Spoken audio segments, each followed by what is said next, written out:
Comparison is not toxic. Uneducated comparison is. If someone runs a marathon at 3:17 and you run at 3:32, don't compare the finish times. Compare the following 7 numbers instead. Aerobic efficiency ratio is being calculated by dividing pace with HR. Now let us understand this with a simple example.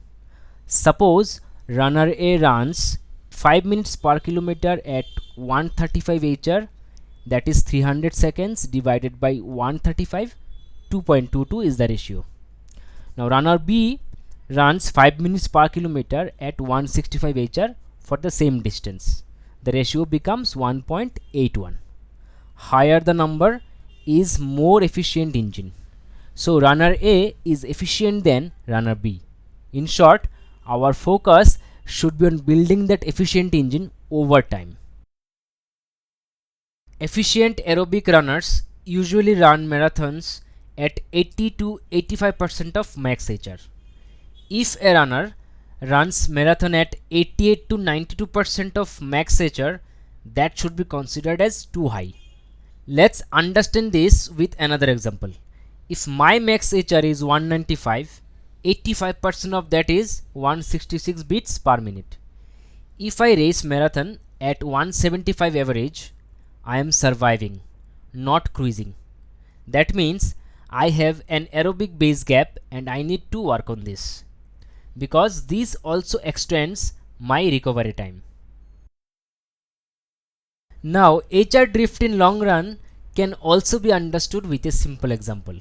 Suppose on a beautiful Saturday morning I decided to go for a 20 km steady run, and if the first 10 kilometers average HR was 150 and the second 10 kilometers average HR was 162, that means there is a drift of 12 beats per minute. A good aerobic system will not have anything beyond 5% drift. More than 8 to 10% drift means that I have an endurance gap. Probably this one is the most discussed number among the runners. In general, 315 marathoners typically average 70 to 90 km per week consistently.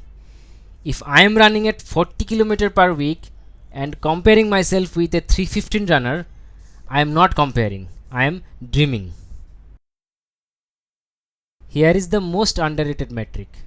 If we ask ourselves how many uninterrupted years at 60 km per week we have done. If person A has done 6 years and I have done 2 years, that's not a talent gap. That's time under tension. Now this one is very interesting and also highly misused. Easy pace should be around marathon pace plus 60 to 90 seconds. If my easy pace is too close to marathon pace, I am underdeveloped aerobically.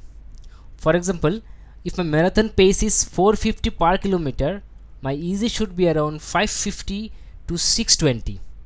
If most of my easy days I keep 510, 520, I am racing the training, not doing easy runs. After a hard interval, check HR 1 minute after stopping. If the drop is more than 30 beats per minute, you have a strong recovery system. If it is below 20 beats per minute, maybe your system is under stress. This shows cardiovascular conditioning. Comparison is just gap analysis, but compare physiology, not finish line photos.